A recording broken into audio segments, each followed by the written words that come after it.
আমাকে জোর জবরদস্তি করে ধর্ষণ করে। আমরা থানাতে গিয়েছিলাম ওসির দ্বারা, ওসি আমাদের মামলা নেয়নি। সেই রাতে বাড়িতে কেউ ছিল না, মানে প্রথম দিন নেয়নি, দ্বিতীয় দিনও আমরা গিয়েছিলাম, তারাও আমার মামলা নেয়নি।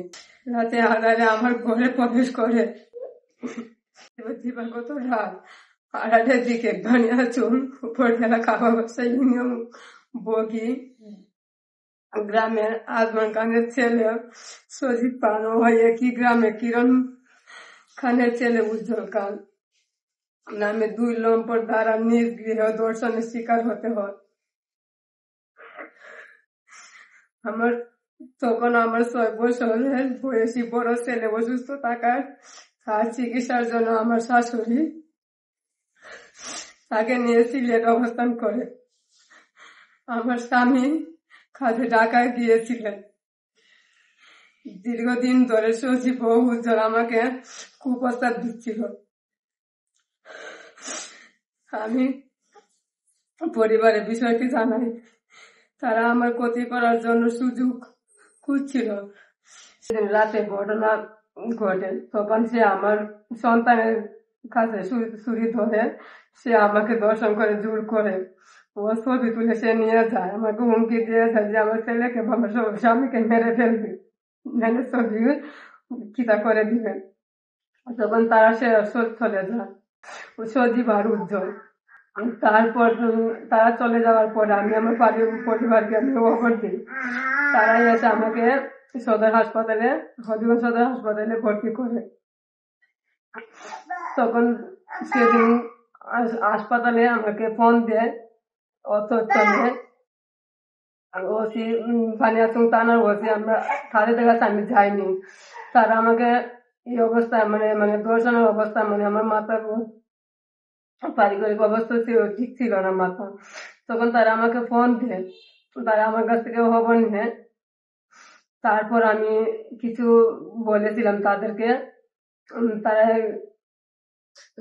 আমরা থানাতে গিয়েছিলাম ওসির দ্বারা, ওসি আমাদের মামলা নেয়নি, মানে প্রথম দিন নেয়নি, দ্বিতীয় দিনও আমরা গিয়েছিলাম, তারাও আমার মামলা নেয়নি। তার জন্য আমি আপনাদের কাছে আইছি যে আমি তার বিচার চাই, বিচার চাই।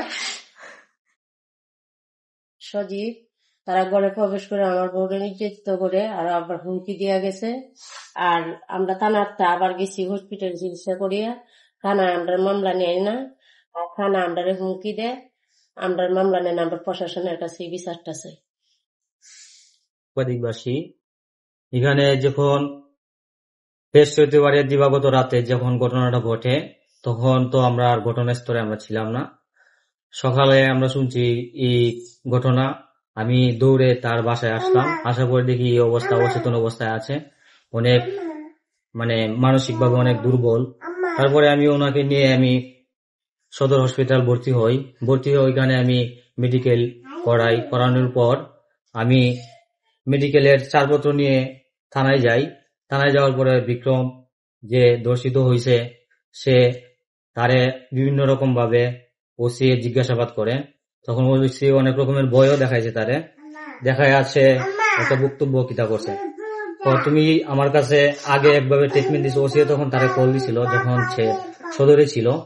তো ওসি বলতেছে তুমি আমার কাছে একরকম বক্তব্য দিছো, এখন আমি আর তুমি দর্শিত যে হইছো এটা তো আগে বলো নাই, এখন তুমি বলতেছো দর্শিত হইছো, তাইলে আমি তোমার এই বক্তব্য আমি নিব না, বা এই কেস তোমার আমি নিব না। তখন আর কি করার, আমরা চলে যাই। তারপরে আবারও আসছি, একে একে বেশ কয়েকবার আমরা ওসির কাছে আসছি, ওসি আমাদের এই কেসটা নিয়ে নাই, যার কারণে আমরা অপারক হইয়া আপনাদের কাছে আসছি। আর বাড়িতে যাওয়ার পর রিপন সিলেটের সমন্বয়ক আওয়ামী লীগের একটা মুসলিম রিপন খান, উনিও আমাদেরকে, আমার যে পরিবার আমার ফুপু আছে তাদেরকে হুমকি দেই যে তোমরা কত টাকার মালিক হইছো আমরা দেখবো, তোমরা যা পারো তা করিলাও। অনেক রকমের হুমকি এইভাবে আমাদের দিতেছে, অনেক রকমের ভয় আমরা দেখাইতেছে।